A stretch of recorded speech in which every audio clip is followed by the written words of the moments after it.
Welcome, friends. It's me, D. Trussell, and this is the Duncan Trussell Family Hour. And what a great episode we have for you today. One of my favorite YouTube channels out there is Project Unity. It's my go-to source for esoteric, fascinating, weird information. And the host of Project Unity is the guest today, Jay Anderson. If you are looking to dip your finger in some weird waters, if you feel a little claustrophobic, hanging out in default reality, a little smothered by the priest class of hypermaterialism that wants to make you think you live in a world where there's no magic, then this episode is the antidote. And so is Jay's incredible YouTube channel and his Twitter or X. All the links you need to find Jay are down below. But first, everybody, please welcome back the DTFH, Jay Anderson. I've been following the work you've been doing in Egypt and investigating anomalous sites. It's something I've always been interested in, but I'm curious when you started doing that, when your interest in that started, and most importantly, what's the weirdest thing that happened to you out there?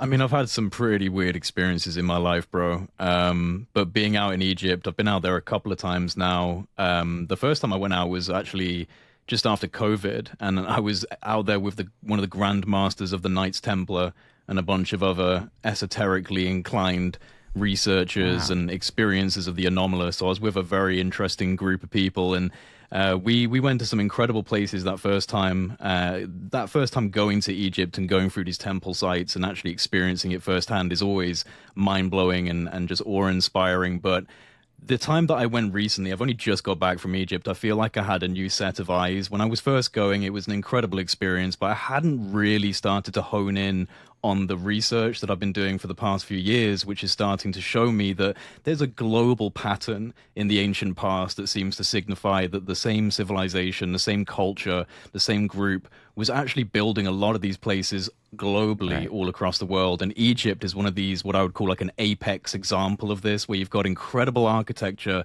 that's very contradictory to what we assign to the ancient Egyptians and we assign to this time period with the toolkit that we believe they had. Incredibly advanced stone cutting, incredibly heavy multi-ton bricks and blocks being used.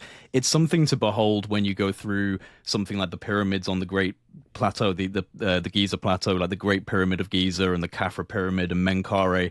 When you're going inside these things, one of the things that I bring up so much, and it feels like it's worn out, like people just use this as a kind of point to make so much that's been driven home to the point where I think people just don't really think it's a big deal. But it certainly is a big deal.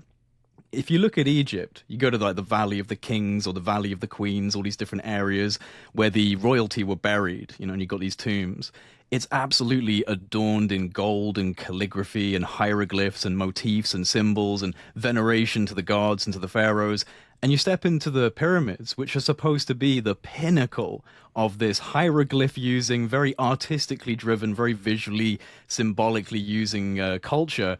And they're completely devoid of any hieroglyphics. There's none inside the pyramids. You can search yourself and you won't find one.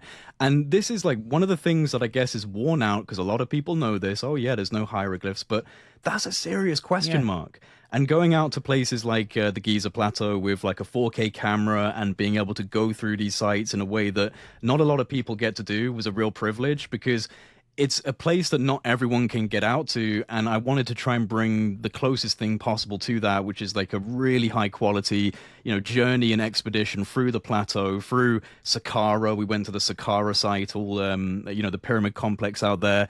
And I was very lucky because I was there with a fantastic researcher called Jeffrey Drum, who's an American guy, but he's been living out in Cairo now for, I think, about 3 years. He just up and moved out there, decided he wanted to settle down in Cairo and start researching 24/7. And he has a hypothesis, a theory about the pyramid complexes and the sites that involve mass creation of chemicals, like industrial level chemical manufacturing.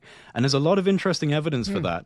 And I don't know if you know this, but Egypt was originally called Kemet, Khemet, and that's where we get chemistry and alchemy from. These are the derivatives. So it is a very interesting kind of nexus point for science and alchemy and chemistry. So we were highlighting that in the last trip on my series. You know, not to make it too broad, but one, I think, inarguable observation you can make when it comes to ancient Egypt is that one of the qualities of living in the present moment, of modernity, as we call it, is we like to think that we are the pinnacle. We like to imagine that the world as it is the best it's ever been. Because I think it's a little depressing to contemplate, you know, maybe what they say about the Kali Yuga is true. Maybe, in fact, just because you've got air conditioning, just because you have the internet, just because you have airplanes or skyscrapers is not indicative of a healthy, advanced civilization, but could actually be more of a symptomatic of a degraded civilization. But to pull off the notion of for the pyramids to seem mysterious, first you have to assign to ancient people a primitive quality. They could never do what we do. It's impossible. And then it's mysterious. But if you look at what's happening right now, not as the pinnacle of civilization, but as a sort of like entropic process that leads to technology to take the place of things that maybe you should be able to do without the technology, then the pyramids make a lot more sense. Yeah, and exactly, Duncan, and I think it speaks to just multivariate routes of evolution and development. You can develop through, territory and conflict and competition, which is what we seem to have done, and it will produce incredible things, but it will also produce nuclear weapons and weaponized AI, and this is the realm of development that we've chosen. But something that fascinates me is the fact that the further we go back in time, the more advanced things seem to become. For example, this idea we have of the Neolithic age or the Stone Age of primal man, the hunter-gatherer. This was supposed to be a time before the wheel, before agriculture, before writing and mathematics, before any signature of complex societal dynamics was supposed to exist. But it's during this period that we have the Stone Age, that we find sites like Stonehenge in England, or Newgrange in Ireland, or Göbekli Tepe in Turkey, of course, which is the oldest megalithic complex in the world in Turkey. These places and countless more all across the world, from Egypt to Peru to England and America. What you see is precision engineering, the lifting and placing of multi-ton stones, the precision cutting of these stones before even the creation of copper and bronze tools. You see precise alignments to astronomical phases, to the solstices, the equinox, to planetary alignments. We see a demonstration of even acoustic engineering in many of these Stone Age megalithic sites. So we see the use of acoustic wavelengths being kind of bolstered through limestone, and we can get into that in terms of the materials that are being used in some of these sites. We see this strangely complementary stone material on an energetic level. And by that, I mean that many of these geometrically constructed, astronomically aligned, acoustically resonant megalithic sites from the Stone Age use materials that can actually create energetic or electrical properties. And so what we see at that time, before civilization was supposed to exist, is a complex engineering, physics, astronomical, and acoustic package of scientific knowledge, all wrapped up in the form of these towering multi-ton structures that, according to mainstream archaeologists, were the work of uneducated hunter-gatherers in animal hide tents with no culture and no advanced scientific knowledge. But that makes no sense when you juxtapose what we're being taught about the Stone Age against the actual megalithic evidence left behind from the Stone Age. It contradicts the entire model. Obviously what you're talking about is instantaneously dismissed by experts. Immediately, you are a kook if you say anything other than, there were these grunting, cave-dwelling dipshits who were like, oh, let's build the most beautiful thing anyone will see in humanity for thousands of years to come. They stopped, spearing fucking bison for a second and threw up a structure that has lasted from some unknown point in history to now, that we still marvel at. And but somehow you can't say that. You just...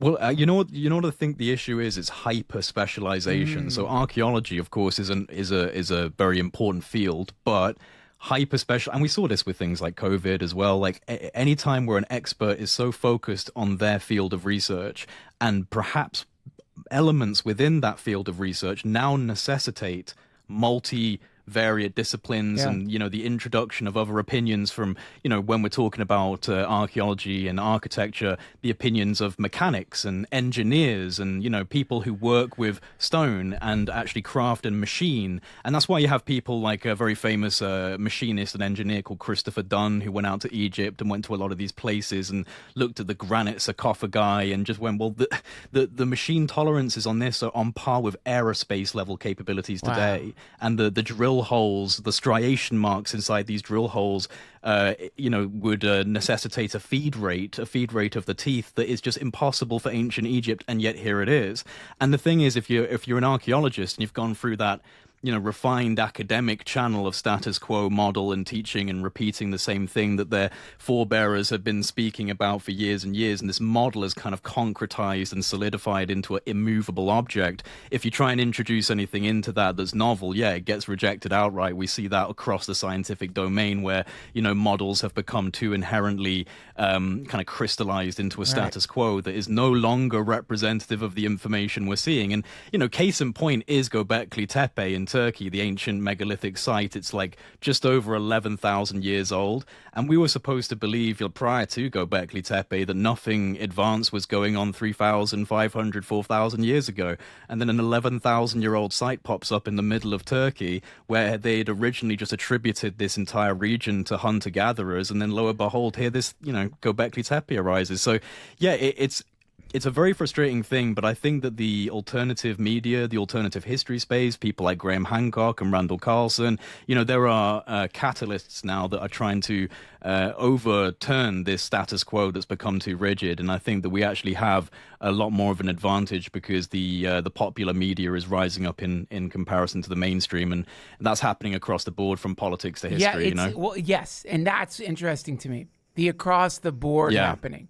The way, if you look at it holistically, on the global level, you do see this pushback against the hyper-specialized, quote, experts and an increased demand for at least acknowledgement of some of these anomalous phenomena that are happening. Because simultaneous to Graham Hancock and Carlson and you and all these people who are like, just showing like inarguable bits of data. I mean, you could add to it all the woo stuff you want, but like the machinist you just mentioned, what are you going to argue with a fucking machinist? And like, so, but they will literally argue with a machinist when they've never done any studying in machine work. And, that's the thing. That's the crazy thing because, about it. I mean, I got not to like derail the entire conversation, but I think also you could say this is just what happens when capitalism infiltrates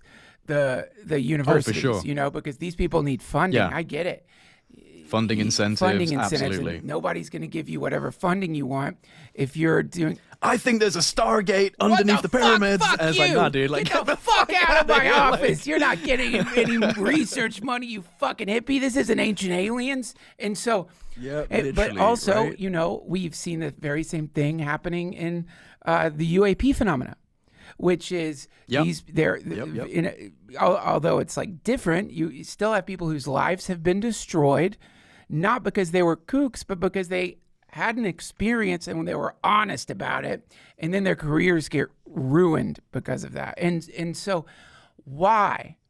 Do you have any sense of why there appears to be, and I'm not saying a conspiracy, but more of a kind of emergent phenomena that as one of its qualities wants to suppress this kind of information from Gen Pop? Well, I mean, the conversations around, for example, UFOs or deep ancient history invoking cataclysm and reset, it's all very existential stuff, right? And I think it just goes against the blueprint that we've created as a neat little species, with our theologies and our little institutions and our little map, our roadmap of how things are supposed to be explained.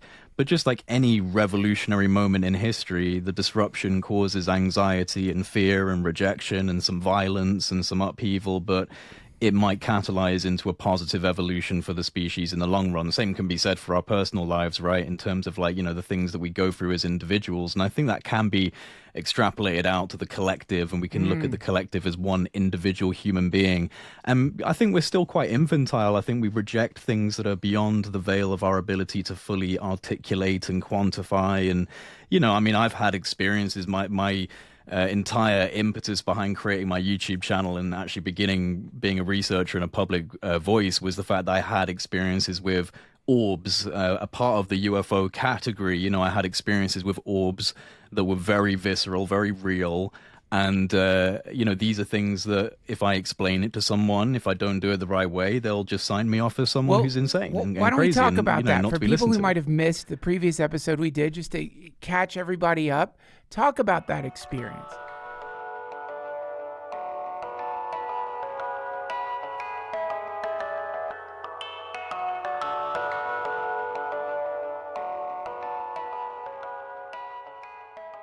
Game on! Week 1 starts now, and every touchdown brings you closer to a payout with DraftKings Sportsbook, an official sports betting partner of the NFL. This isn't just football. It's first touchdown fireworks, anytime TD rushes, and live bets that ride every momentum shift. At DraftKings, every play is your next shot to win. New customers, this one's for you. Bet just $5, get $300 in bonus bets instantly. Plus, grab over $200 off NFL Sunday Ticket from YouTube and YouTube TV. Your season starts now. Download the DraftKings Sportsbook app and use code Duncan. That's code Duncan to get $300 in bonus bets instantly when you place your first bet of $5 or more.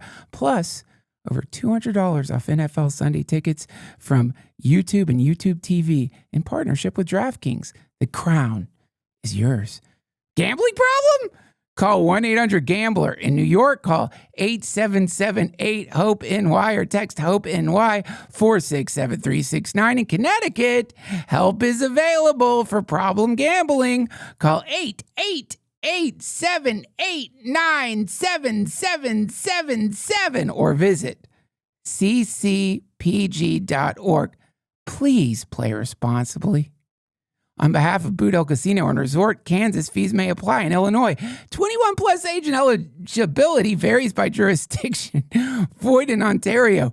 Bonus bets expire 7 days after issuance. See sportsbook.draftkings.com/promos.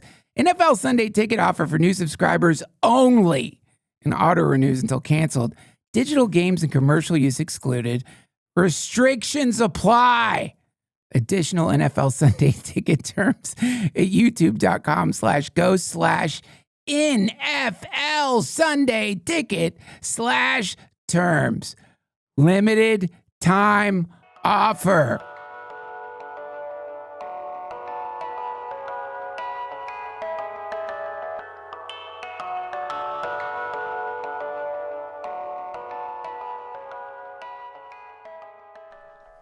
Yeah, I mean, I had a few different experiences, and I stand by this, and it's something that I feel very strongly in terms of trying to get people to recognize a symbiosis between what we call spiritual and what we call scientific, because there is this gray area where things intersect, and especially when you get into the quantum physics and the quantum biophysics of how our body interacts on a very fundamental, energetic level with the environment. And this is something that's bleeding edge science. This is only just coming into the forefront. I've interviewed some very interesting people on the subject of quantum biology and looking at the human being on a very micro subcellular level and seeing that there are elements to our body that interact with quantum fields. Now, the reason why I premise it with that is because I was out in my garden projecting thoughts that were laced with the intention of having some form of contact event. And this is not something that is a normal thing to do, and I recognize that and I understand that, but it was a strange synchronistic journey that led me to the belief that this was something I should be doing. And it kind of came off of the back of me asking the universe for a sign, and then my best friend was like, dude, you got to check out this documentary. It's called Unacknowledged by this guy called Dr. Stephen Greer. And I'd never heard of Dr. Greer or the UFO subject properly at this point, and just watched this documentary. And it was near the end of that documentary, which is a very good documentary, by the way, for anyone who hasn't watched it. Fantastic, lots of whistleblowers and high-level spooks and national security guys talking about their experiences and elements of the cover-up and the national security architecture cover-up. But near the end of that documentary, which is something that Stephen Greer pushes very strongly and has been like a kind of keystone of his whole journey as a UFO researcher, and he gets a lot of heat for it, is the concept of using your own consciousness as a communicatory method with whatever these phenomena are. And he phrased it in a way that really resonated. And because a week previously I'd been kind of sitting on my bed asking for essentially something real that was representative of all the things I'd been researching for a few years, because I got to a very depressed point where I just felt like all of this existential philosophical bullshit isn't actually helping me in my life at all. I know a lot of weird things, but none of this is actually dealing with my life. And I remember in a moment of frustration just sitting on my bed and being like, if this is important information for me to be knowing, and this is actually what I'm supposed to be understanding about reality, give me something real that I can do, that I can see, that I can experience, that proves that all of this stuff about consciousness and universal mind, all of this is real. And so a week later, my best friend, Dr. Greer, watched the documentary. He introduces this concept of using the mind as a communicatory method. Now, if that worked, that would surely validate these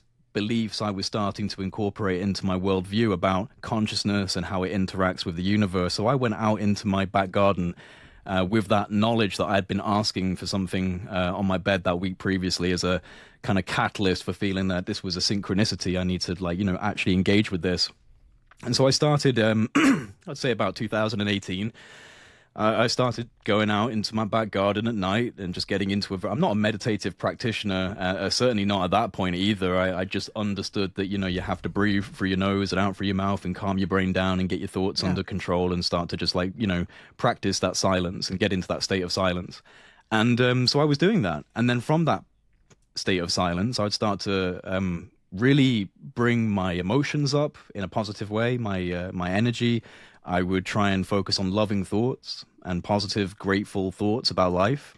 And with all of that energy, which again, people be rolling their eyes, but we can get into the biophysics of what this all is in terms of emotion. Emotion is energy in motion, right? So what you're seeing when you're creating these thought processes and I guess visual archetypes is you're actually, in my opinion, activating a very biochemical, bioenergetic process in the body. And you feel it. You feel that I'm sure you do, because you do a lot of meditation.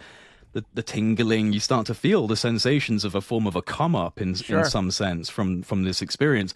And so at that point, I would start to just push out these thoughts. Imagine that I was pushing out these thoughts. I want to see something. If you think the same things that I believe about the universe, about consciousness, about love, about reality, if you're, here to try and help us understand, I want to see you. I was really trying to operate from the highest level I could, because, these are weird things that you're doing. And I didn't want to try and bring in any sort of dark or even neutral energy. So I was trying to bring my emotions up in a very loving state. The first things that started happening were flashes in the night sky. I've now learned that this is called flash bulbs in the contact communities that operate all over the world. And again, these are things that will be dismissed because there are satellites that will flash from catching the sun. It's called an iridium flare. But you do have to go out at very specific times actually catch I've these never things seen doing a their fucking transition. iridium goddamn flare, and if I did, I'd Right, talk so- about it. I don't care if it's off a satellite. I never. In fact, if I even had heard this term iridium flare, that's all I would be saying and will be saying for the next couple of weeks. I'm going to use that word so many times in the next week. So yeah, sure, it could be an iridium fucking flare. Never seen one. And the idea of an iridium flare happening while meditating to contact, that is, but you know what? You don't have to say the eye roll thing anymore.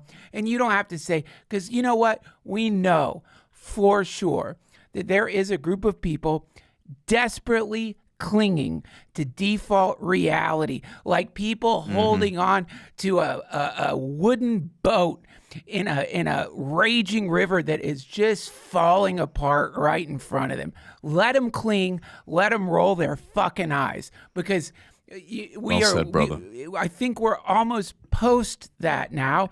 And yeah, great. Quantum physics and physicists and quantum computing is finally caught up with what people have been saying in the esoteric realm for thousands of years. And that's fantastic if that helps people let go of that old, cracked, shitty, hyper-specialized, boring ass, life-defeating, anti-nature, anti-universe, anti-soul raft that they want us all to cling on to. But I don't think you have to acknowledge them anymore. Let them roll their fucking eyes until the Atlas comet comes and turns us all into peaches or whatever it's going to do. Forgive my rant. I like that, bro. I know, and I agree. There is a genuine sense that we're on the other side of this conversation now in terms of credibility and trying to prove it. But I had these experiences of seeing flash bulbs, and this was something that was happening. You know, you'd see 5 or 6 flashes within the space of 2 minutes from different parts of the sky. A bright white flash in a void of space. You send another thought, and then suddenly another flash in a void of space. And this was like the light, subtle events. That's what I would consider to be subtle based on what happened later on. But it was almost like a introductory, initiatory, step-by-step guide towards introducing you to interfacing with something beyond your real understanding. So let's start him off with a few flashes of light, couple flashes of light in the sky. Okay, that's got his curiosity piqued. Will he continue on? Will he keep trying to actually interface with us? And I did. I kept trying to do this work. It was in 2019 in August that I had extremely profound experiences involving orange orbs of light, undeniable experiences. And on one of these occasions, I can talk about them all, but on one of these occasions, 3 of them flew across. I was in my back garden again, same place, flew across the sky. I saw in my peripheral this flash of orange. I looked up and these 3 orange balls of light flew across the sky and froze on a dime right above my house, high up in the sky. And I was staring up at these 3 balls of light, and then I noticed that they were starting to move around each other in this kind of very strange rotational sort of movement, and they were beginning to descend. And I was frozen in place. I wasn't really scared, but I was awe-stricken. I was just kind of in awe and couldn't really articulate anything in my mind. I was just staring. And again, this is something that people always like to say is like, oh my God, why didn't you film it, bro? And it's like, when you're seeing something in your sober, waking life that is absolutely a glitch in the matrix to what you're supposed to be experiencing based on every bit of cultural and social programming that you've experienced throughout your school and parenthood, like all of this is building up, and then suddenly something just goes and you do not for 1 minute think about, oh, let me just tear my eyes These are away the from you same for a assholes who moment film concerts. These are the same assholes who film fireworks. you. Go fuck yourself. No. Throw your phone up. absorbing It's an all of angel. Oh, throw your fucking phone up. Oh, you fucking pieces of shit. I couldn't give a single shit about everyone else at No, that point. it's I a was little absorbing disrespectful. everything for myself. Exactly right. Oh yeah, sorry. Let me just look at this through a 1080p lens. Are you Holy fucking shit, I'm kidding going to me? get a Like, lot no, of I views was- for I was this. staring. Hey, Angel, can you Yeah, hold on a so- second? I think I'm going to get Right. This is going to blow up my feed. Yeah.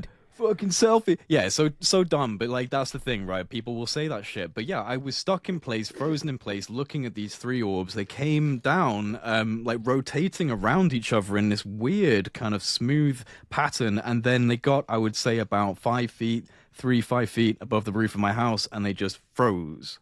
And they froze in place. And that's where I they were shit my roughly pants. Dude, I was frozen. I was just staring. I don't know what I could do other than stare and just keep absorbing this sound? event that was occurring Did you to me. hear anything? Nope, no, God, no that's sound, eerie. and they were like like completely silent, basketball sized, like roughly basketball sized, slightly transparent. They were like a light orange color. They were slightly transparent, and they almost didn't look spherical. They almost looked circular, like two-dimensional, almost like the way that I've described them before. If you know the camera effect called bokeh, where you out focus and you just get balls of light, like they do it on highways and stuff, where it's just completely focused out, and all the headlights just become little circles moving around on the screen. They kind of looked like that, like these orange circles, ghostly looking circles that came down and froze above the roof of my house, and they stayed there for a few seconds. And then they started this rotation again, and they moved up, and they went over to my neighbor's garden, and they froze over my neighbor's garden for a few seconds, and then they began their rotational movement again, and they decided to ascend and went up and up. And it was only when they started leaving that my brain kicked into gear, and I started trying to send thoughts again, like, come back. And they were just like, nah, we're done with you now, bro. But you know, that was it. Like, I had these incredible experiences with orange orbs. I had 4 separate experiences pretty much within the space of a month. And at that point, I decided to get a camera and go out into the middle of the woods, away from my neighbors, away from people, put it on a tree branch and just be like, hey, world, my name's Jay, and this happened to me, and this is what I think it represents. And fast forward, and I'm, sitting down with government spooks and spies and interviewing these people on things, and it's been a very wild journey, but it all started with incredibly anomalous experiences that I do think can be explained through science, but we're only just, like you said, getting to the point where the mysticism is being empirically evidenced by the science. But the mysticism got there first because intuition drills right through the material realm, down into the Akashic field, and it gets information and it brings it back up, but it brings it back up absent the empirical data. So all of the materialists, they scoff, they go, this can't be real. 100 years later, 200 years later, it gets proven. And we're in a time right now with, quantum computation and AI kind of bootstrapping our ability to research. I think it is a rapid revelatory time, which is why, like we were saying before, Duncan, so many edifices of the status quo, pick your discipline, pick whether it's political or historical or technological or national security, they're all collapsing and kind of, they're under immense stress to change and transform. Yeah,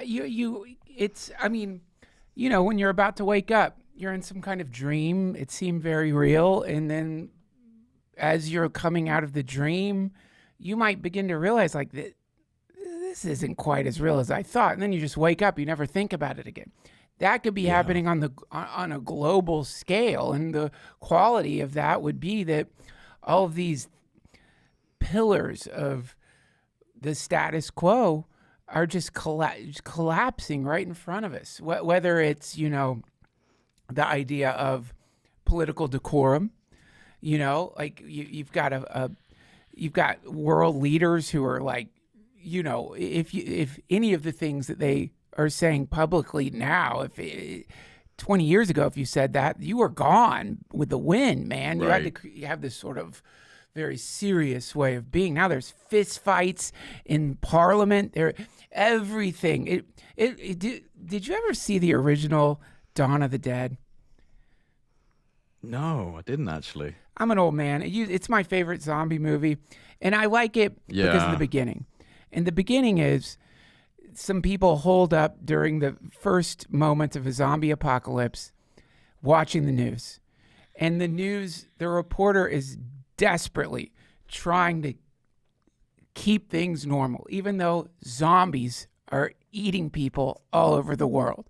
And people are saying, you have to shoot them in the head. You have to, and he's like, calm down. And this is what's so funny to me right now about what's happening is what I consider the priest class of this ideology-based modern religion that doesn't have some new, like a mystical being at its nucleus, but a bundle of ideas about how the universe operates, what history is, how people are supposed to treat one another, and what we should prioritize as important in a human life.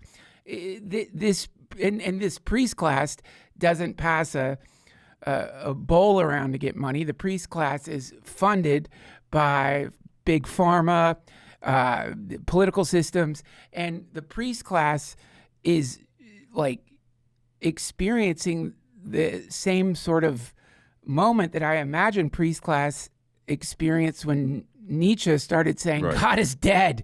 We don't have to fucking listen to your ass anymore. And they're having the same reaction, and I think for a lot of people, that's unnerving. And I don't mean to seem callous about how that must feel. We've all invested a lot of our life energy, a lot of our identity into whatever you want to call the zeitgeist as it was. And it's a poignant thing to watch it go bye-bye, and to watch little bits, and to watch it. It's very similar to watching someone die. People don't die all at once. They, you know what I mean? They kind of fall asleep and wake up, and they're in and they're out. And that's what we're seeing, this whole collapse. And which is why, strangely enough, I think it was the last episode, my friend Daniel Noah, who runs a wonderful production company called Spectre Vision. They've made a lot of great movies. Guess what he was talking about? Orbs. What's up? He was talking about going out and calling the orbs, and how he can do this too. And are we all just figuring? I think everyone can do it. I Duncan, can, pretty much. But I will tell you this: I don't know if I told this to you in the last time we talked. And I've mentioned it a couple of times on the podcast, but I'm a massive hypocrite because I feel embarrassed telling this story. For the very same reason that you, I think, have to say, okay, you're going to roll your eyes. But when I was a kid, well, not a kid, in high school, woke up, went to the window, and right there in the window was exactly what you're describing. Beautiful orbs, circular motion. It seemed more like geometric. It was rotating in front of my window.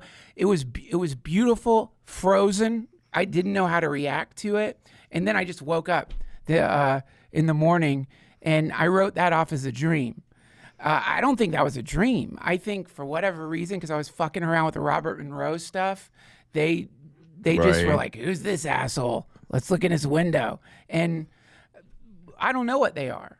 Do you have any theory on what these things are? Are they us? Is it just is it us like opening our eyes to like the sort of greater self? Like right now we're sort of like looking through the keyhole of humanness, human identity, but we exist on so many different planes of reality. When you open yourself up a little bit, it would be easy to think that's not me, but really you're just seeing some sort of, I don't know, just another appendage of the human self or something. I think that would be in a way the Jungian kind of perception of what you could be interacting with here, kind of like an overmind, an overarching conscious membrane that can be interacted with by each individual and provides some form of stimulus for conscious development, evolutionary development. I thought about that. You know, the Buddhists might say it's a tulpa, it's a psychic projection. Ignore it. It's basically noise. You're trying to get beyond those shapes and beyond those orbs and down into the darkness and the silence and the void and, you know, the kind of eternal hum of the creator, right? And that's kind of a distraction. Or it's alien probes that can bend space-time and interact with conscious quantum perturbations that kind of pop up, and they can find the signal and, you know, locate the strong point where someone is blinking a little brighter in the cosmos with their mind. I don't know, man. That's the thing, right? Is we only have questions. And when I came into this and I started interviewing people and I started, you know, getting connections, making affiliations with people in the intelligence community and interviewing the spies and the CIA guys. And you think you're going to find answers. You think you might get a little bit closer to putting the puzzle piece together, and quite frankly, I have nothing but more questions, maybe slightly better articulated questions, more researched questions, but no answers, man. That's why I think it's such a kind of an anathema to the status quo to talk about these things, because it is so articulatable. It cannot be quantified. You know, Terence McKenna spoke about the UFO beautifully in so many different lectures about this kind of this shadow that's haunting humanity, and it can never be fully grasped, but it's realized in the individual who experiences it. And in some ways it pushes us forward by providing a glimpse of the impossible that we're always trying to get towards, like a carrot on the cosmic stick. And so, you know, the UFO, the orbs, is it my higher self? Is it simply a mechanism built into a conscious universe? When an element of that conscious universe begins to hit a threshold, a critical point, and then you know, a catalyst is released to produce the next step for it to come up to. Like I said, it was very strange how it was almost a step-by-step process. The light flashes, the little things going on in the sky. After a couple of months, suddenly I'm getting the orbs happening, and it just made me wonder if maybe this was a you know, a progressional type of thing of building you up to the ability to maybe even have a actual conversation or communication with whatever these things are. And I should have kept with it, but honestly, dude, like I ended up getting so deep into the research, and I ended up having, you know, and I think at that point as well, I was younger, I was more naive, I was more, I would say, easily manipulatable by people within the intelligence community, which I now look back on with, you know, kind of a completely different set of eyes in terms of how they were interacting with me. Because what's weird about the UFO subject particularly, I would say, and I'm sure this happens in a lot of like conspiracy subjects, once you start becoming a public person, you get some interviews, you're starting to get into, like, you know, even just a few thousand range of people are watching you, people are talking. These guys come out of the woodwork. They start getting introduced to you. You start getting, and they want you to feel very special, like you're really kicking the doors down, like you're really focusing in on something. Let me tell you about what I experienced in, you know, Dulles and the, you know, the missile range, and you just look back on it, and I think what happened with me is a lot of these people were warning me against doing this type of stuff. You know, warning me against interacting, because one individual who was claiming to be a National Air and Space Intelligence Center guy, an NSA spook, and I had him as a source for a couple of years. And even Ross Coulthart, who's quite well known in the UFO subject, me and him were both chewing over this guy and who he really was, because he had a very interesting knowledge base. But he said to me, "You're basically just broadcasting on all wavelengths and hoping whatever swims up to you is friendly." And that never left me. It never left me. I was always worried about it. He put a kernel of doubt into my mind, and I stopped doing the contact attempts as much. And I stopped doing it. Can I just point something out? It's really funny. Yeah, sorry, I have a tendency to ramble and talk, I do too, bro. and I love your rambling. But the absolute irony in a spook coming to you because of the energy you sent out, telling you should be careful when you send out that energy, because nefarious things could approach you. You know what I mean? Which is exactly what fucking happened. You sent out the juju, and look what came back. Some spook all of a sudden is like, hey, you know, you should be careful. Things can come out of the ether. But I think where it does get really curious is, and if we go back to my priest class idea, and we sort of look at this default reality, you know, being a spell, if you want to call it that, a paradigm that is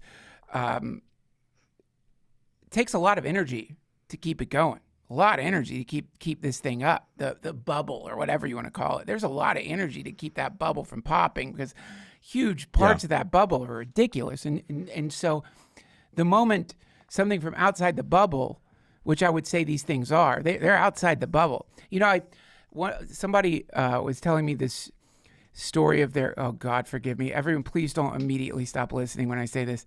somebody was telling me about their ayahuasca experience, and most ayahuasca experiences, I'm like, I don't know, man. I feel the same way when you tell me about a dream you had or something. No offense, ayahuasca people, but this person, I'm not going to say their name because they didn't say I could, was like, with like not some kind of like Pasadena, California shaman. They were like with a Terrence McKenna shaman, the real fucking thing. Mm-hmm. And they were saying that as many people on whatever the particular form of DMT are using, they're all sharing the experience. Like everyone's seeing the same fucking thing. The shaman's beating this drum, and all of a sudden they could see a dome around them, some kind of dome, a sphere. And then the shaman breaks that apart.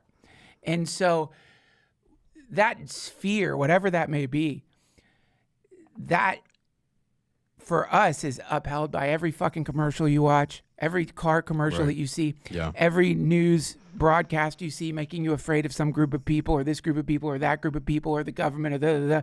It's held together by people very invested in humans believing that's all there is. And these orbs, they come in, they pierce that for a second. And then, of course, the next thing that you might expect to happen is higher levels of whatever this weird religion is that we're all participating in show up. And they're like, hey, listen, yeah, it's true. I'm going to tell you it's true. What you saw, it's real. But maybe don't, because danger. When the reality is, what are you doing? When you tell a story like you told, when Daniel Noah tells the story he told, and no one really stands to benefit from telling these stories. You can go ahead and say, oh yeah, right, there's money to be made. I'm so sorry. If there was money to be made in talking about UFOs and Bigfoot and all this stuff we love to talk about, you and I would have better podcasting equipment. I'd be doing this shit from my private plane. You guys don't want to know what these little screens are hiding. Like, you know what I mean? No offense, Josh. I love the studio here, but you and me, we'd be in some kind of like vault right now. No. So of course, when you start signal boosting to the world that there are things outside of the transient, materialistic, secularist bubble.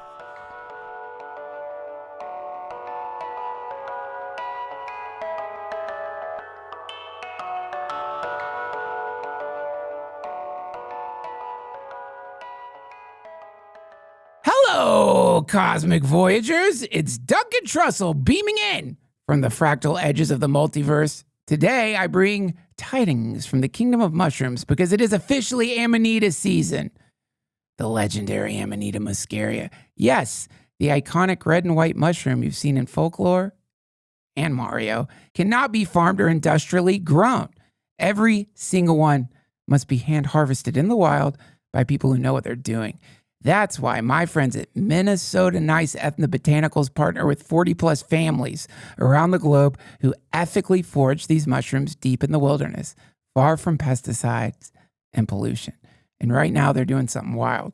For a limited time only, you can get 500 milligram Amanita muscaria capsules at 47% off. Why?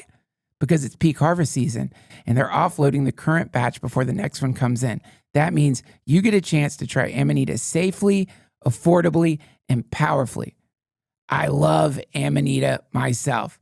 It's incredible. And it's one of the most misunderstood psychedelics out there. It's not toxic when prepared properly, used right. It's a non-addictive alternative for relaxation, dream enhancement, deep sleep, and even for people tapering off alcohol or benzos. There are thousands of anecdotal stories of this mushroom helping restore balance and calm faster than the body could alone. If you want to explore this yourself, hit the link in my show notes, right down there. www.mnniceethno.com. Down there. Go to the link down there. This deal is only unlocked through that link down there. Or if you're listening to this, go to duncantrussell.com. You can find it in the show description. And it only lasts while supplies do. Once this harvest is gone, that's it until next season. Don't wait. Much love.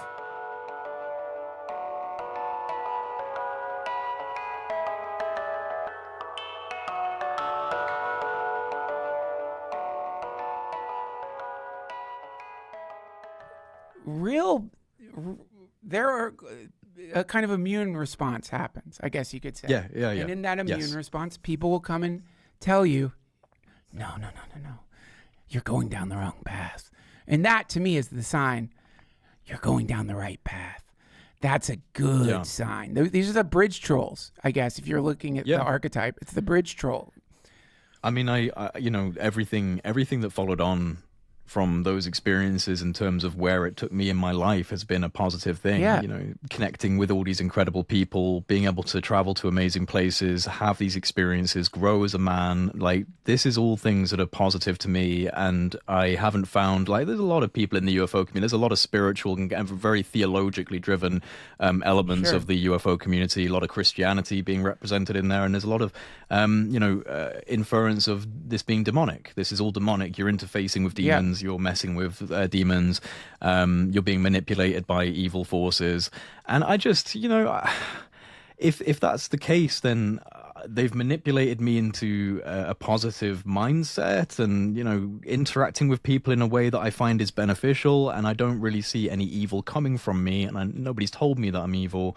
Or, so I just think that there's a lot that people knee-jerk react to because, again, it's a very worn-out trope, but just fear of the unknown. It's very true. We fear the unknown. And so these things represent such strong elements of the unknown. A big package of information is available to you if you do your research that can disturb you in terms of, like, what is potentially happening to some people in the world, abductions and these interfaces with other beings that seem quite terrifying. So there's a lot of information out there to put people off of any sort of attempt at interfacing with intelligences beyond the veil of our own understanding of what intelligence constitutes. But I think that that's also a bit of a weak argument because we have to extend out into these areas as humans. I think that's what humans do. We drive forward with ingenuity. Yeah. We drive forward by looking at the next thing to try and achieve, the next thing to discover. And when I discovered that orbs could come and interact with me when I'm thinking thoughts, it led me down a cascade of research that,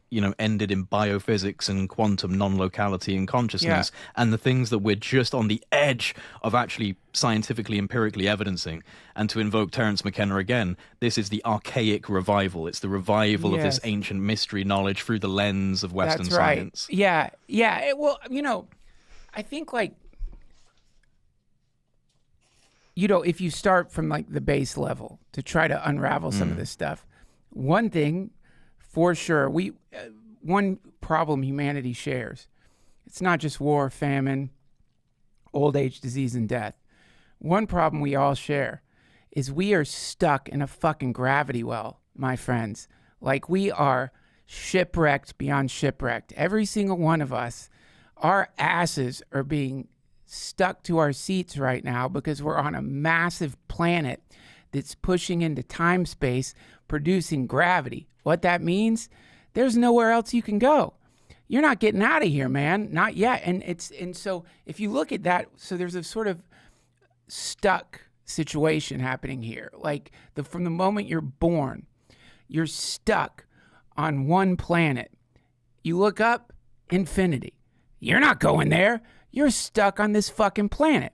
Now, talk about things you don't want to, like, think about. It's a little claustrophobic when you realize you're, like, on this planet that seems to be populated by an uncomfortable amount of lunatics, like people who have been driven completely mad by the situation of being in infinity, unable to get into the cosmos other than with telescopes and the amount of energy it takes to get, like, just think of James Webb to get that thing up there, how long it takes to get a probe to a planet.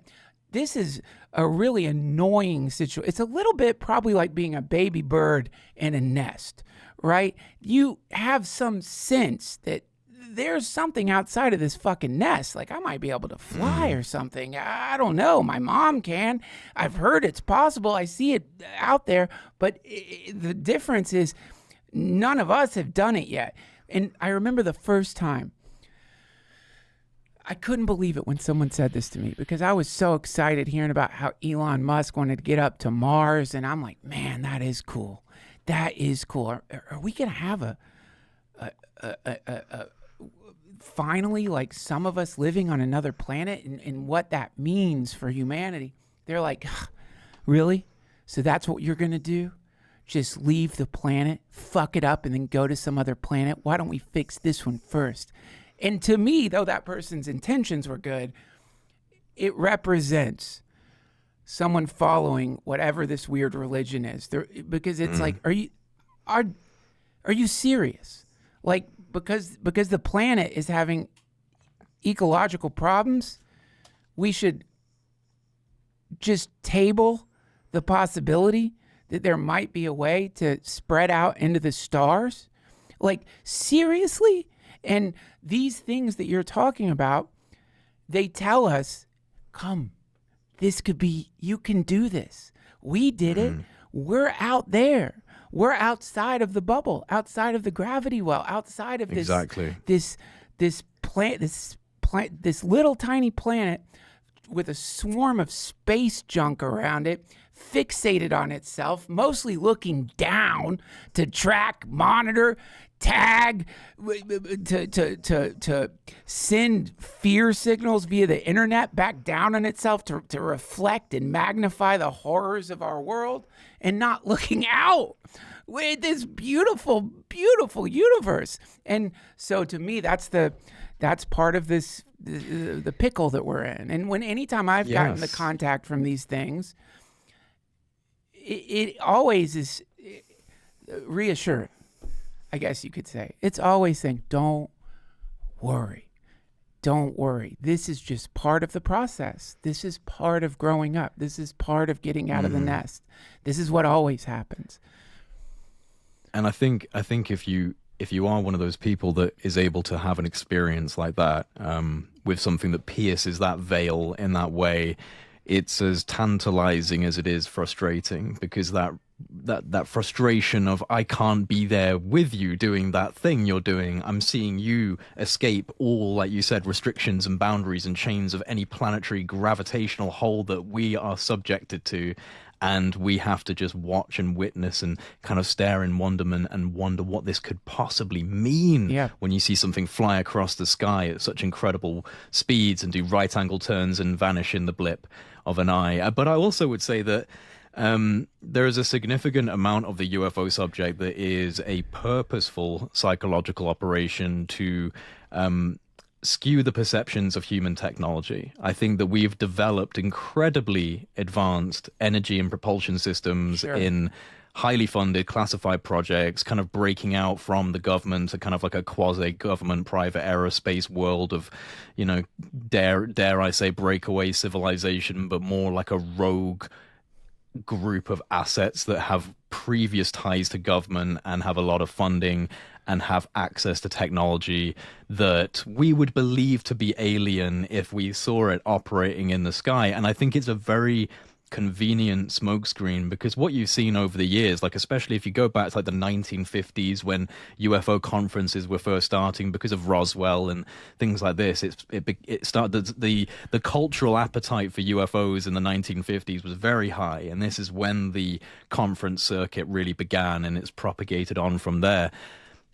And a lot of intelligence assets, you know, involved in these conferences, providing opinions, putting narratives into the UFO lore, the things that have now built up to become UFO lore, is mainly, I would say, intelligence community obfuscation and smokescreens, because it's extremely useful to have a population on the fringe who believe in aliens and a general population who think aliens are ridiculous, because then when the fringe people see the black triangle flying over the sky, they'll say it's alien, and they'll go to the masses, and the masses will laugh at them, when in reality that could be Lockheed Martin, that could be Raytheon, that could be Boeing, that could be one of the many top-tier aerospace companies that have advanced capabilities. And so, like, you know, it's a spaghetti junction when it comes to the UFO subject. It's a spaghetti junction of narratives and a lot of intelligence involvement, because there's a reality. There is something important and very real,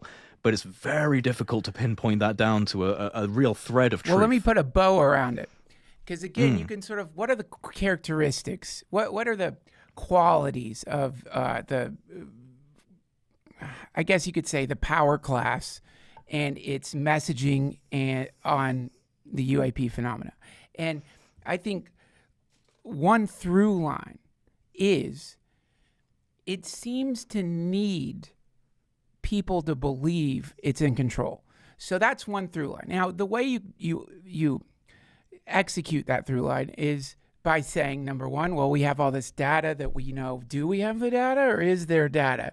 And maybe we do, and maybe we don't. Maybe it's us, and maybe it's not. But really what's happening is you're giving the illusion that you're involved. And because if you want to maintain power, you need people to think, and this, you for sure, and you've got it, or you're making it, and you might be a little bit, but of course, we always have high-tech shit that people don't know about. I don't doubt that.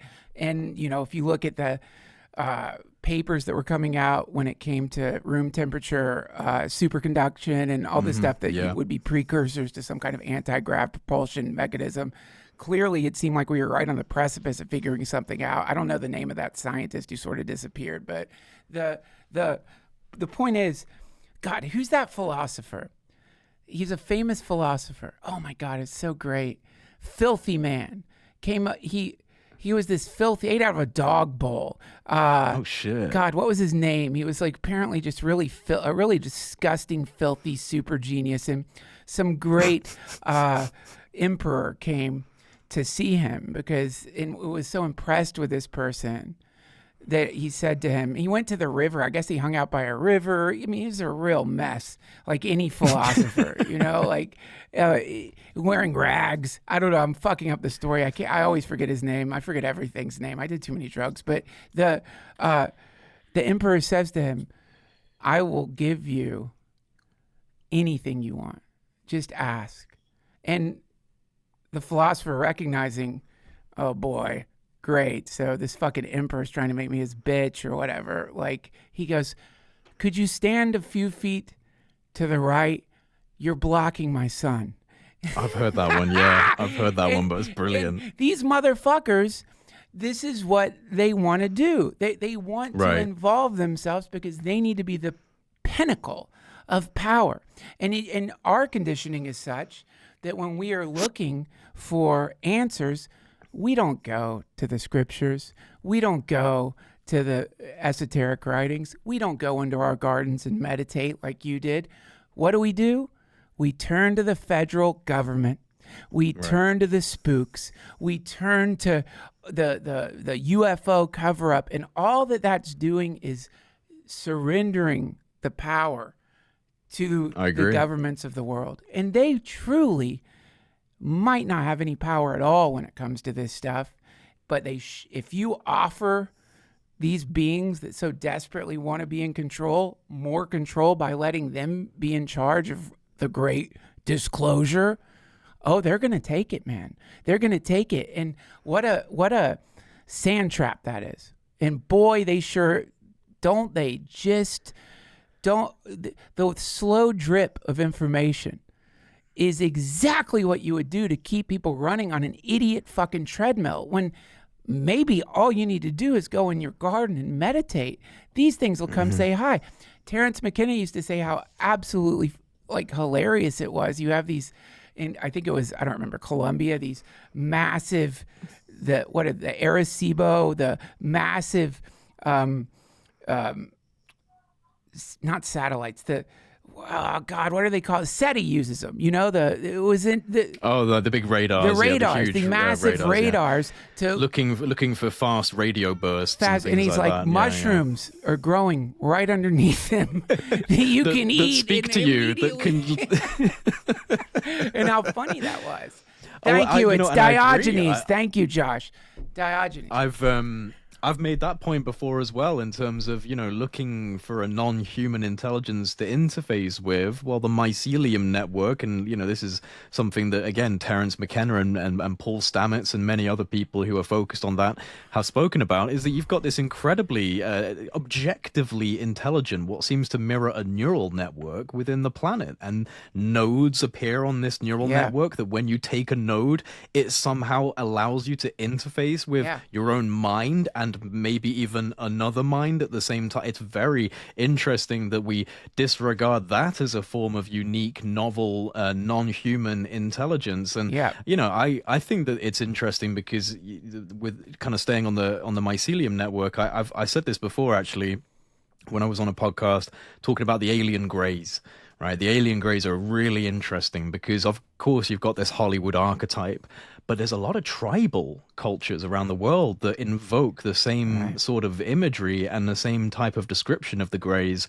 The Hopi tribe have the ant people, and in the Amazon basin there was a tribe. There was a very interesting conversation that occurred on a podcast. I can't remember who it was. It was a number of years ago, but they had these two Amazonian tribesmen on the podcast, full regalia, from the jungle, didn't speak English, needed a translator for their own native language.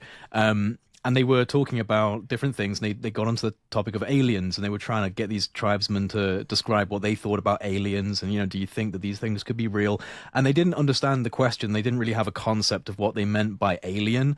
And so they were thumbing through this magazine, like a sci-fi magazine, and they found a photo of an alien gray, and they showed them this photo. And the Amazonian tribesman went, "That's Makunwabu. That's Makunwabu." And he went into this story about how Makunwabu is this human that became an ant that lives underground, and it can appear in the divine light, but it will steal your soul and take you underground, and you have to be a very good shaman to get the soul back. And this other one who's sitting next to her is going, yes, this is a very dangerous creature. And this is represented in various different cultural mythos, and it's also symbolized in cave paintings, this kind of big black eyes and head. And it just made me wonder about the mycelium network and human evolution, and whether or not, like the mycelium network, what if a subspecies of humanity opted for subterranean living, underground living? Sure. And they've been developing underground all this time without the disruption of the geological traumas, the floodings, and all of the surface traumas, the comet impacts that have occurred and reset humanity on the surface.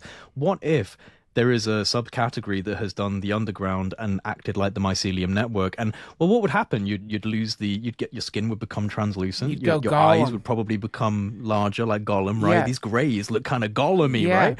And so it just made me think that perhaps there are other elements to the UFO subject that invoke our own lost lineage of human development and evolution. And maybe we are sharing this planet with something that interfaces very selectively with us. And the tribal cultures around the world do speak of these underground beings. Various different countries have this, where the underground beings will come and help these tribes during times of strife and cataclysm and reset, and help them grow back.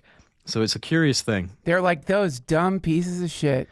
Yeah, look at them out there. Dude, we've cracked stargates in the core of the earth, and you guys are still you guys really gonna fucking TikToking. Have you? They can see the moon, right? They know the moon is pockmarked with craters, right? Right. They know that, right? Like mountains fall out of the sky sometimes. What are you doing out there? Get in the ship. We're just dummies living on the outside of a ship. We're like riding, if the Earth is a spaceship, we're like on a motorcycle shooting through a meteor-ridden galaxy with solar flares. Like, get the fuck in here. What are you guys doing? Exactly. Well, have you ever heard of Derin Koyu in Turkey? No. This dude was renovating his house in Turkey. Oh, yes. And broke down into what was actually a 3,000 to 5,000 population strong city, subterranean ancient city. You're talking about every 12-year-old's dream. Is like, right, are dude, you like, fucking... Can you imagine finding cool that shit? Like, are you kidding me right now? We gotta Airbnb this. This is incredible. Oh my God. No, I mean, like, wow, right? But this is something that you find all over the world, is like these vast subterranean complexes. I think at one point we were hiding from something, to kind of get into the cataclysm side of things. I think that there was a cataclysmic reset of our human civilization, the Younger Dryas 12,800 years ago, all the global flood myths that are represented in over 200 different countries worldwide. There's something that happened to us, and maybe one of the reasons why we're so fucked is because we really are the traumatized offspring of a much golden time, like a much better time than this time now. And we're dealing with, think about the idea, if we really did come from some great Atlantean, Lemurian civilization, and then this cataclysm completely decimated our planet, and the survivors had to figure out how to basically go through a post-apocalyptic world, right?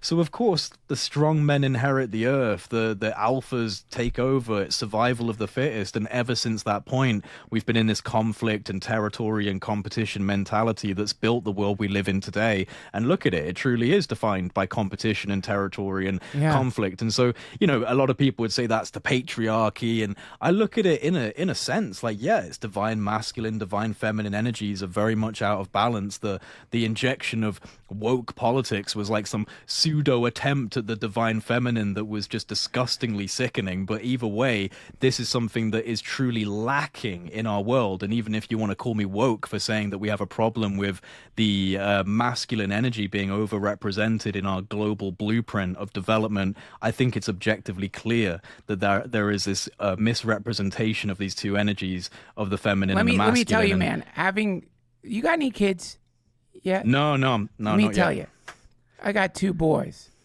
and a girl. And let me tell you, man, if you really want to understand what you're talking about, just hang out with a 6-year-old and a 4-year-old. They are, right. It's a cyclone of destruction. Like it's like in their DNA to disassemble. It's like, you know what I mean? Right. It's like a vortex. They'll run by plants and grab the leaves and then push each other, jump in the mud, climb up a tree. It's a beautiful kind of chaos.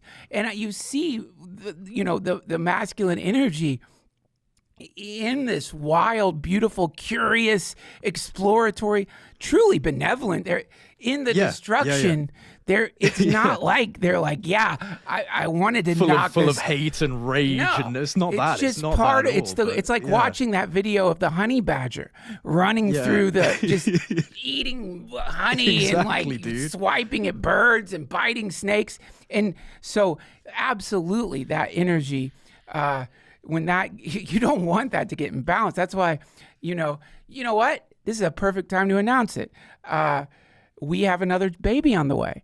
And hey, congrats, man. Thank you so much. That's awesome. If we're lucky and we get a girl, then it will balance. I feel bad right now. The little girl need a bit of equilibrium. We'll get some equilibrium there in the Trussell household, which will be a good thing. So I don't think that's. First of all, I have to say this.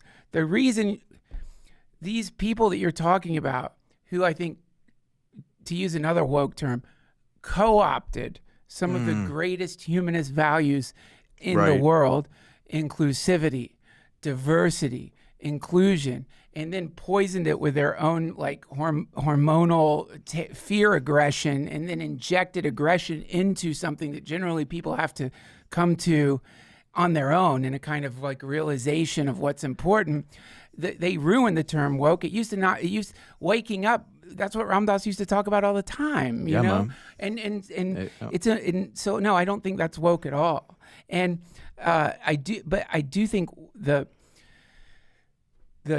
sort of personal, I hate saying there's a job or goal in being a human being, do whatever you want. But if we're to look at what's going on here as a part of a natural process,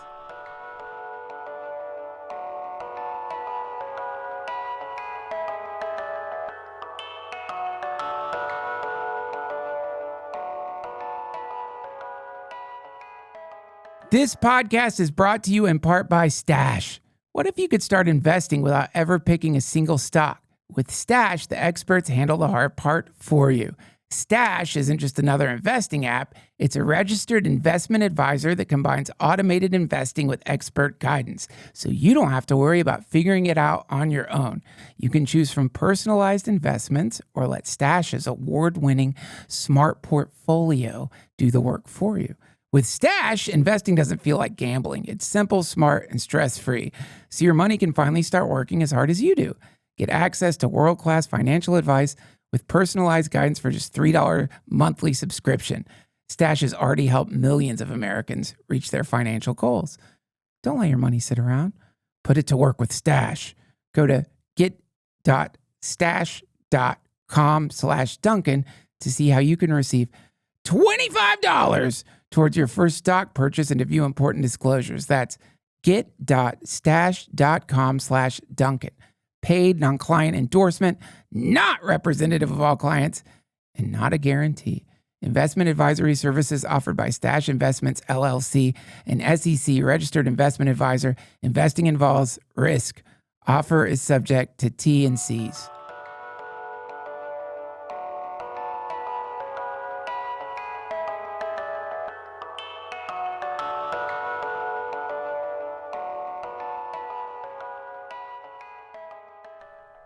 If you want to look at like the idea of there being a cataclysm that happens every X amount of years, I would like to reframe that not as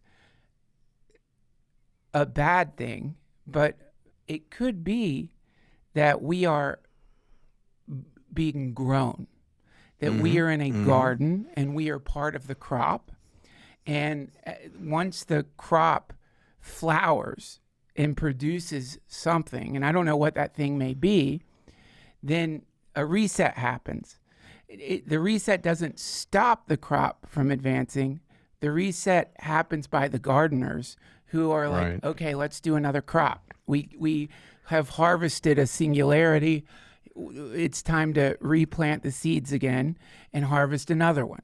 And so then that's why you see the people, the weird purse people in all the around the world. You hear the story of the Atlanteans disseminating information about here's how you do this and here's how you do that. Right. These are the nursery school teachers coming to the new nursery and growing a new version of whatever made the pyramids, whatever is currently making our beautiful civilization. And that's potentially what's going on. And we might be at the place where we're about to grow a singularity. A fruit is about to grow from the tree. I mean, it certainly feels that way, doesn't it? And it's, I think, something that Terence McKenna said when he was like, this is what it's like when a species departs for the stars. It's a fire in a madhouse. It's it's crazy. Yes. And like it's true. And I think we are on the edge of that crazy singularity level of existence. And people are feeling it. It's palpable now. It's becoming more realizable because we're on. We've got one foot into the quantum realm and the AI and the singularity, and another foot still in this old world, and there's resistance to that, right? That's Absolutely, there's resistance to that. I had a thought and I was holding on to it and I've lost it, so I'm going to let you talk and maybe it will come back. No, you're good, bro. It'll come back to me. I'm a stoner, so I've got like a 5-second memory anyway. Oh my God. I'm so glad you're a stoner. And, again, that's the other, I think the other thing to bear in mind with all this stuff is that the play that we're all in right now, the stage might be rapidly changing in front of us. There's apparently a new scene coming in and the stage is beginning to change. The fundamentals are always the same. If the orbs appear, if we all recognize, like wake up and realize that we're on a ship and that this is actually some kind of holographic universe that gets projected into the minds of people in some kind of deep, sleep because we're traveling across the universe and they like to train us before we come to a new planet or whatever it may be, the fundamentals are always going to be the same. That's what I like about Buddhism. And though I have heard not just from Buddhist teachers, but from many different people and those lineages, listen, that's the astral realm. If you get caught up in that stuff, it's a sand trap. It's just another trick. The goal here is not to levitate, walk through walls, communicate with orbs. The goal here is not just to end your own personal subjective suffering. Who gives a fuck if you do that? But to actually end the suffering of all sentient beings, which is a pretty high order, but hey, set the bar high, right? But that being said, what I do love about it is it does identify a set of fundamental challenges that are going to emerge the moment you become self-aware. And that nothing's changed there. You said something it was someone put together a fantastic montage, and I think you actually reposted it because they put together a beautiful psychedelic music video with you narrating it and different clips of you narrating. I'm assuming, but there was this part, and it was something that you were saying, like, say we find the thing, say it arrives, the great singularity. You know, this incredible the god on the lion turns up and gives us the truth, and then we're on the flying saucer, and you go into the bathroom, and some arsehole's pissed on the toilet, and you realize you're still human. You're still human. You still, you know, it doesn't matter if you're out there in space, bro. You're still dealing with some arsehole who pissed on your toilet, and you realize, oh my god, I'm a human being, and that's never going to change.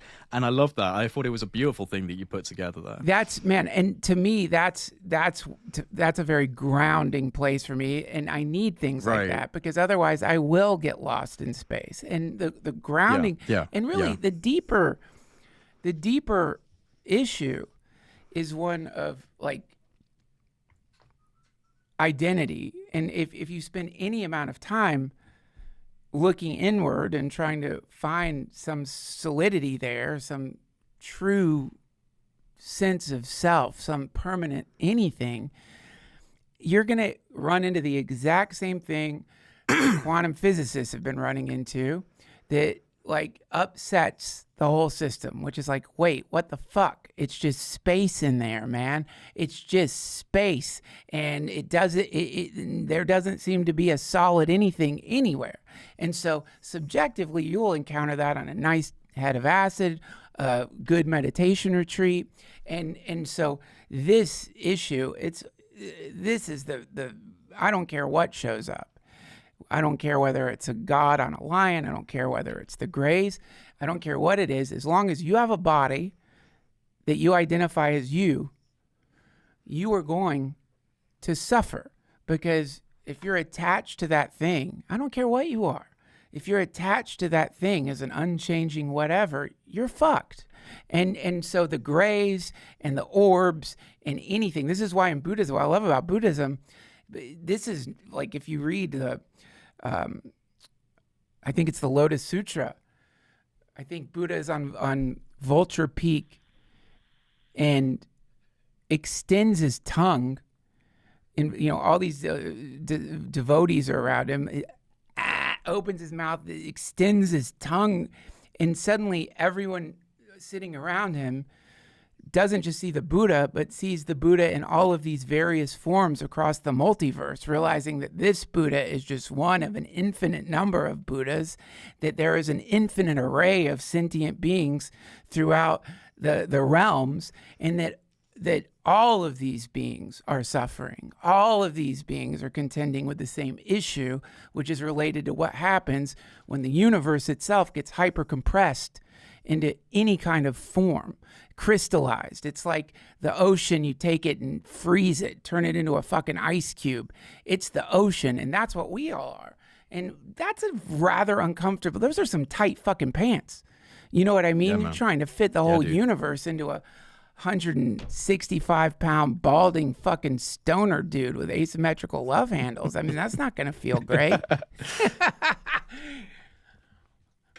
This is what I love about especially ancient Egypt, because they seem to embody this realization of the as above, so below, the hermeticism, this realization that the inner universe and the outer universe are just reflections of the same thing. It's just like a prism representing itself in different elements. And it's true. I mean, we know this. You go deep enough into the body and you place yourself down on an atom, all those little glistening lights that you would see in the inky blackness that look like stars, they're other atoms. That's other elements of your body, because that is how far apart everything is on a relative distance. Once you shrink yourself down, you're talking cosmic proportions, brother, inside of us. And so, there is an inherent mystery involved in that.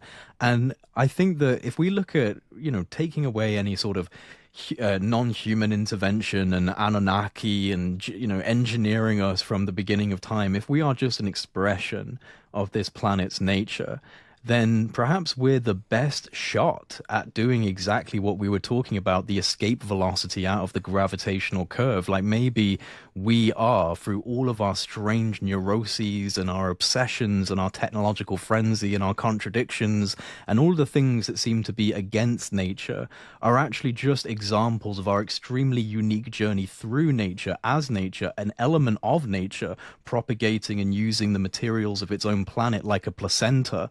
And then eventually what we do, are we leaving? It feels like we're leaving. It feels like we're supposed to be doing that. And what does anything in nature want to do? The ivy climbs up the wall. It wants to propagate. It wants to find the next spot to grow on. And so if we're on a planet, the only next point for the planetary nature is to go to the next planet. And so there's nothing else on this planet that's even close to doing what we're doing. And that is an interesting thing, right? I mean, like, of course, we know this objectively, of course, but when we really just examine that point, that nothing on this planet is close to doing anything attributable to what a human being does in terms of civilization and culture and the consciousness that we seem to exhibit. So that is extremely novel. Either something came and interfaced with us and added a little bit of that Anunnaki seed, or nature on this planet is capable of producing humans on its own. And if it's capable of producing humans on its own, it's a very conscious planet. Very conscious. Oh, have you read the parable of the sower lately? No. Now, the parable I've heard of it. Now, the parable of the sower, it's a famous parable that Jesus said. Now, if you look at this from the perspective of panspermia, which is one of my favorite dishes. Hold on. Parable of the sower. Hold on one second. One of my favorite. In other words, instead of let me just read this to you. If you look at this as not about people coming to Jesus, but as a cosmic creator talking about how you seed the universe. Hold on, I'm really bad at looking up. No, you're good. You're good. Hold on. Okay. The parable of the sower. That same day, Jesus went out of the house and sat by the lake. Such large crowds gathered around him that he got into a boat and sat in it while all the people stood on the shore. Then he told them many things in parables, saying, a farmer went out to sow his seed. As he was scattering the seed, some fell along the path, and the birds came and ate it up. Some fell on rocky places where it did not have much soil. It sprang up quickly because the soil was shallow. But when the sun came up, the plants were scorched, and they withered because they had no root. Other seed fell among thorns, which grew up and choked the plants. Still other seed fell on good soil, where it produced a crop, 100, 60, or 30 times what was sown. Whoever has ears, let him hear. Now, if you think about that in terms of that's exactly what the galactic creator would say about sending out genetic material into different planets that grew certain crops. In this case, the sower is the Anunnaki. The sower is the creator being. And then where it gets really interesting is the disciples came to him and asked, why do you speak to people in parables? He replied, because the knowledge of the secrets of the kingdom of heaven has been given to you, but not to them. Whoever has will be given more, and they will have an abundance. Whoever does not have, even what they have will be taken from them. This is why I speak to them in parables. Though seeing, they do not see. Though hearing, they do not hear or understand. What better fucking way to describe the priests of default reality and people who have these experiences, there's people listening who maybe rolled their eyes but are thinking about that one time that fucking thing happened. They saw it, they felt it, they experienced it, but they don't want to see it. They don't want to hear it. They don't want to let go of this flimsy, shitty, man, I'm sorry, I'm rambling too much, but I took my kids to one of those, I took my kids to a Dave and Buster's type place. And, you win these fucking tickets and then you go in to get a toy. And my God, of course, we didn't win enough tickets to get anything more than a shitty rubber ball. And these kids, the amount of they had to choose between a shitty rubber ball and like a tiny plastic dinosaur. And the amount of energy they were putting into it and the amount of drama that went into this tiny little thing. This is humanity. It's like we here, like the secularist priest class, they offer to us like the shittiest part of the buffet. Old rant, like the hot dogs rolling in a 7-Eleven, you know, like oily, shitty circus food is like that. That's it. It's nothing. It's nothing. And yet somehow we want that. We want to cling to that instead of like reaching out. And I don't care what religion you frame it as. Like, people are going to be like, you've gone Christian on us, Duncan. It's like, it's all this, it's pointing to the same thing. It's pointing to your birthright is much bigger than what the world has to offer. And these things have been showing up for a long time, man. You're so lucky you got to see them. I'm so fucking annoyed. They never come to me anymore. You better believe I go in my yard and pray. Nobody shows up. Keep doing it, man. No, I'd freak out. Like, they don't come because they know I'd be too scared. I don't know. Maybe you just didn't need that. Maybe that's what I needed. You know, you've been on a profound spiritual journey throughout your life. You're one of those people that thinks very deeply about your own existence and the existence of humanity in general. And I don't know, maybe I needed that catalyst to actually start thinking about these things properly, because it was only really after those experiences that I truly began to actually involve myself in, learning and researching and evolving my own knowledge base. So I don't know, man, like I get it. I wish you could have that experience. I would love for you to have that experience, but I can't speak on it either. I certainly would say it's got nothing to do with your mind consciousness or your ability to send a message, and perhaps it's just got more to do with the fact that you just didn't need that, brother. You didn't need it. Yeah, maybe you're right. I want it, though. I want to catch one. I know you want it. I want to tame it. Make it a pet. We could start breeding them. We could catch the orb, start breeding them. People would love it. They make great pets. That's another thing. They probably know that if they hang out with us too long, we'll find a way to ride them around. We're children, man. We are, like you said, in the grander cosmic scheme of things, I think we are very much children, and that hubris is extremely delicate. And maybe we are ready to be shaken awake a little bit. Everyone keeps banging on about 2027. I mean, I was hearing this shit from, like, again, the spooks and the weird guys from like a few years back of like 2027 is going to be the date where everyone can't deny it anymore. And now everyone's talking about 2027 with this comet coming, and like, what is going on here? And I don't know, maybe we're coming up to some catalytic event that will actually, shock people awake a little bit. I sometimes think, especially now that people are so deeply embedded into their own ideologies, their own echo chambers, algorithmically suppressed, and, everyone's off in their own little corner and their own little belief. We're not united in any real way, I would say, in the modern era on the fundamental topics and the fundamental issues.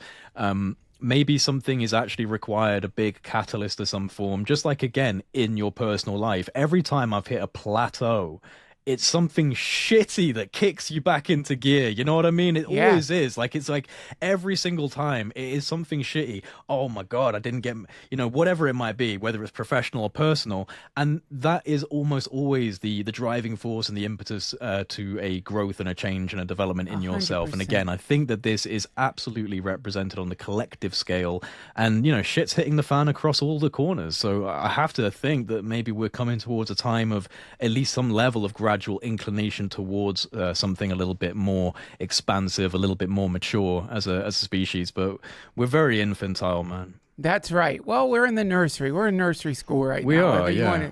And it's like, you know what? If my kids are in the playroom and they figure out how to split the atom, I'm going to have to come in.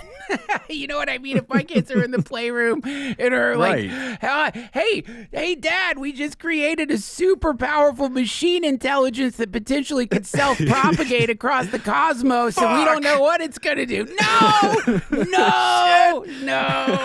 Sorry, guys, not yet. When you're older, we can do self-propagating super machine intelligence, but trust me, you don't want that to get out of the playroom right now. Dude, you are the best, man. I love talking to you. I could talk to you forever, it's always a pleasure, dude. And you're doing great work. You really are doing great work, and you're the perfect person for the job, man. I love the way that you dispense this information. I think that you know, people like me, it's like it's listening to Charles Manson do a fucking prison interview, you know, but you have this very measured, very simple and very powerful way of articulating some of this stuff. And I think that's what people Thank need. you. And I hope you never stop.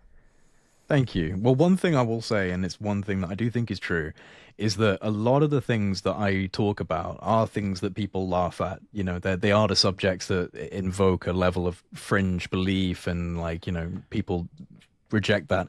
And I do think it is down to how we discuss it and how we articulate these topics, because a lot of you have to have a little bit of intuition and a little bit of logic going on. That's if you're right. all intuition, if you're all in the clouds, you can't bring yourself down to ground level to communicate with the rest of the people. If you're on the ground level, you can't go up in the clouds and get that interesting information. You've got to kind of bridge between the two. And I would like to think that I'm able to look at very strange subjects that most people would find ridiculous and try and find the ways in which these could be articulated that makes sense to our modern world through the language of science. You know, let's talk about contacting orbs. Well, okay, but let's discuss quantum biophysics and how this could actually tap into something very real, very applicable to the human form. So yeah, I appreciate you, Duncan. I am a massive fan of you. My girlfriend also wanted me to make sure I said to you this time that I was on the record that your episode of I can't believe I'm so sorry. The Midnight I love Gospel. it. I'm forgetting it. Thank you. Sorry, it's just because I'm talking really fast. I get it, man.